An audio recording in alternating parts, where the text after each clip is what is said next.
que significa intervalo de confiança da média? Como que eu vou interpretar isso? Como que eu calculo isso? É o que a gente vai ver no vídeo de hoje. Eu sou a Anilin e a gente vai falar sobre o intervalo de confiança da média.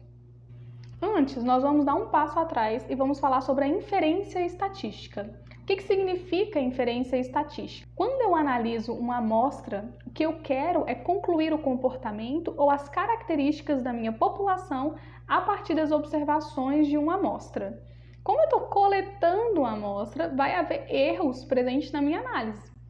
Não existe 100% de certeza na estatística, esquece isso. Se eu estou pegando uma amostra, vai existir erro embutido. Nunca vou poder falar que a média da minha amostra é igual à média da minha população. Não posso dar 100% de certeza e dizer que é igual, porque sempre vai existir um erro embutido. E é por isso que ao invés de eu falar que a média da minha população é a média da amostra que eu analisei, eu vou dizer que a média da minha população ela está dentro de um intervalo. Com qual nível de confiança? Com o nível de confiança que eu estabelecer no início da minha análise. Pode ser 90%, 95% ou 99%, que são os mais usuais, né? O pessoal mais utiliza são esses.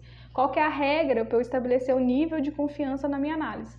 Não existe. Vai depender de qual que é o erro que você permite, né? Pesquisas eleitorais, por exemplo, normalmente o pessoal vai com 90%, porque não tem um compromisso muito grande. 10% de erro para eles é aceitável na análise. Mas o mais comum é você aceitar 5% de erro na análise. Como que eu calculo o erro, Anne? Aí é que tá. Quando você calcula o erro da média, né? Você já estabelece, de certa forma, um intervalo de confiança, porque o intervalo de confiança da média nada mais é do que a média da sua amostra, mais ou menos o erro amostral, né? Um desses erros, inclusive, já começa na hora que eu escolho, na hora que eu defino o tamanho da amostra que eu vou analisar. Inclusive, tem um post no meu Instagram em que eu falo sobre isso, né? Como calcular o tamanho da amostra, porque eu posso escolher uma amostra muito grande, gastar muito tempo e recurso desnecessário, né? Gerando desperdícios.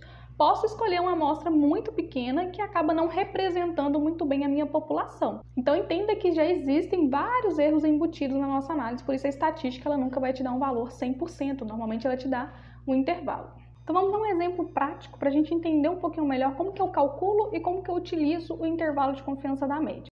Aqui eu trouxe o seguinte case, né? Vamos supor que eu estou lá na minha planta industrial e eu estou analisando o tempo de vida dos sensores. E eu quero descobrir quanto tempo seria o ideal eu setar para poder fazer a troca desse sensor.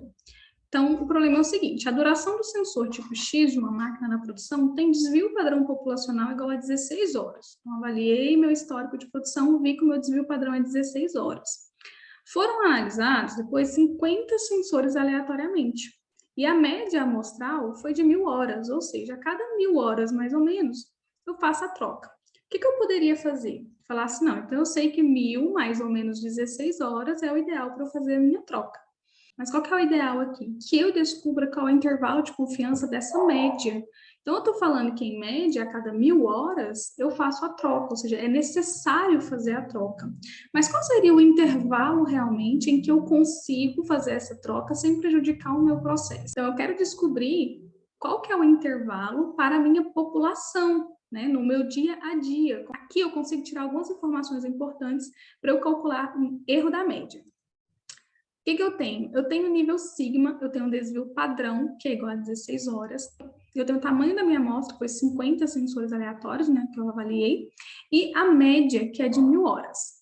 A minha fórmula é o seguinte, eu tenho que o intervalo de confiança da média, nada mais é que a média, mais o Z crítico, ou mais ou menos o Z crítico, vezes o desvio padrão sobre a raiz quadrada de N. Ah, Wani, mas eu não tenho todos os dados. Que Z crítico é esse, né? Que eu não tenho ele aqui.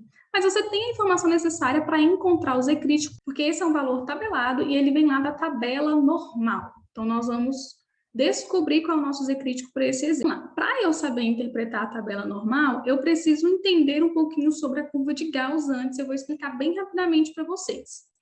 Aqui na curva de Gauss, nós temos, dentro desse intervalo aqui, tá vendo onde está as setinhas vermelhas? Dentro desse intervalo aqui, eu tenho o meu nível de confiança, que no meu caso é 95%, né? Então, 95% tá aqui, seria a média que eu consegui encontrar, e o restante dos meus dados tá aqui, sendo 2,5 para cá e 2,5 para cá, totalizando 5% de margem de erro que eu aceito.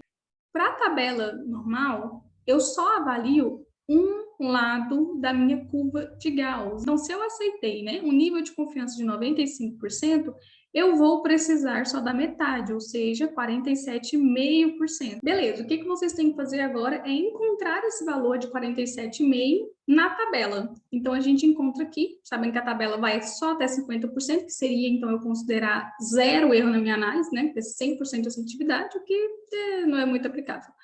Como a gente viu, é 95% o mais usual. O que eu interpreto? Se vocês forem olhar a tabela normal, vocês vão ver que aqui está escrito primeira casa decimal de Z e aqui segunda casa decimal de Z. Então, é exatamente assim que eu vou olhar.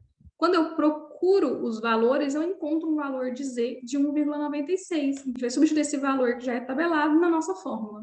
Vamos lá. Agora já tenho o meu Z crítico de 1,96, sei disso por causa do meu intervalo de confiança que eu estabeleci, e vou substituir esses valores na fórmula. Então, minha média é 1.000, mais ou menos 1,96 o Z crítico, vezes 16 horas do meu desvio padrão, sob a raiz de N, a raiz da amostra, que no meu caso é 50. Então, realizando esse primeiro cálculo aqui, eu tenho 31,36. Quando eu divido isso pela raiz de N, eu obtenho 4,43. Essa seria a minha margem de erro, né? O meu intervalo de confiança. O que significa isso? Agora eu calculo menos. Então, o meu intervalo de confiança da média, ele vai de 995,57 até 1.004,43. O que isso quer dizer para mim? Como que eu vou interpretar? Vou interpretar da seguinte forma: com 95% de confiança, a troca dos sensores elas devem ser feitas quando o sensor chegar a 995,57 horas, ou seja, 996 até 1.004 horas. Esse é o intervalo de confiança da média. Então, ao invés de eu usar o meu desvio padrão de mais ou menos 16 horas e trocar uma lâmpada e trocar um sensor cedo demais ou tarde demais, quando ele já estiver apresentando algumas falhas que prejudiquem o meu processo, eu vou trocar com um intervalo de mais ou menos 4 horas, né? Então, da média da minha amostra, mais ou menos 4 horas. Porque eu tenho 95% de certeza que a minha população, ou seja, os outros dados, que se eu pegar uma outra amostra aleatória, vai cair nesse intervalo entre 995 e 1.004. Então é isso, pessoal. Eu espero que esse vídeo tenha te ajudado a entender um pouco mais sobre a estatística e ver que ela não é esse monstro de 7 cabeças. Na verdade, dá sim pra gente entender, interpretar e usar a estatística no nosso dia a dia. Inclusive, de acordo com o Demi, né, em Deus eu confio, os demais devem me trazer dados. Se você gostou do vídeo, já curte e se inscreve no canal.